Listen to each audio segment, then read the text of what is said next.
Hello అండి, రైతులందరికీ శుభోదయం. ఈరోజు నేను వ్యవసాయంలో రైతులకు కొన్ని మెలకువలు తెలియజేస్తానండి. ఈరోజు ఎట్లుందంటే రైతులు ఏదైనా రోగం వచ్చిందంటే మందు కావాలంటే ఇతర రైతుల మీద ఆధారపడుతురండి. మీరు ఒక్కొక్క రైతు వ్యవసాయం చేయబట్టి 20-30 సంవత్సరాలు అవుతుంది. అయినా కూడా మందులు రైతులు తెలియడం లేదండి. రైతులు ముఖ్యంగా నేను సూచించేది ఏంటంటే మీకు వచ్చిన రోగాలకు వీలైనంతగా చిన్న మందులతో కంట్రోల్ చేసుకోవాలండి. చిన్న మందులు అంటే నేను మందుల పేర్లు చెప్పట్లేదండి. చిన్న రోగానికి ఇప్పుడు రూ. 10 రోగానికి రూ. 100 పెట్టుబడి పెడుతున్నారు మీరు. అలా చేయడం వల్ల మీ వ్యవసాయంలో మీకు ఖర్చులు ఎక్కువైతాయండి.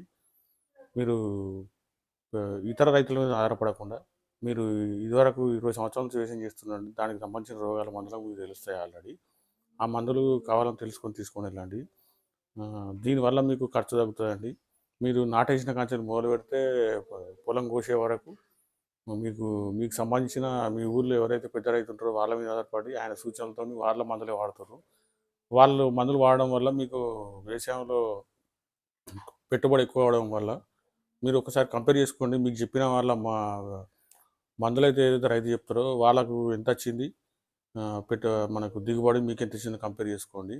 అందువల్ల నేను సూచించేది ఏంటంటే మీరు ఇతర రైతుల మీద ఆధారపడకుండా మీరు కొత్తగా వ్యవసాయం చేస్తే మాత్రం మీరు ఆధారపడండి. ఇబ్బంది ఏమి ఉండదండి. మీరు వ్యవసాయం చేయబట్టి ఒక 20-30 సంవత్సరాలు అవుతుంది. మందులు మీకు తెలిసి ఉంటాయి. అయినా కూడా మీరు నమ్మకం లేకుండా ఇతర రైతులను నమ్మి వాళ్ళు చెప్పిన మందులు వాడుతారండి. దానివల్ల మీకు వ్యవసాయంలో పెట్టుబడి ఎక్కువ అవుతుందండి. ఇది నేను మీకు తెలియజేస్తున్నానండి. మీరు వ్యవసాయంలో మందులు ఇతర రైతులను ఆధారపడకుండా రోగాలకు సంబంధించి చిన్న మందుల నుంచి పెద్దగా వెళ్ళండి. రోజు మీరు పొలం కాడికి వెళ్ళి పొలం అబ్జర్వ్ చేయండి. రోజు దాని రోగం తీరు ఎలా మారుతుంది. దానివల్ల మీరు పొలాల కాడికి ఇప్పుడు రోగం వచ్చిన తర్వాత పొలాల కాడికి వెళ్తారండి. రోజు రోజు అబ్జర్వ్ చేయడం వల్ల ఆ రోగం అనేది ముదిరి మీరు పెద్ద మందులు వాడాల్సి వస్తుంది. అందువల్ల మీరు పొలం కాడికి రోజు రోజు అబ్జర్వ్ చేయడం వల్ల చిన్న మందులతోనే మీ రోగం కంట్రోల్ అవుతుందండి. ఈ చిన్న టిప్స్ పాటిస్తే మీరు వ్యవసాయంలో అధిక దిగుబడి పొందొచ్చండి. మరో టాపిక్తో మళ్ళీ కలుద్దాం.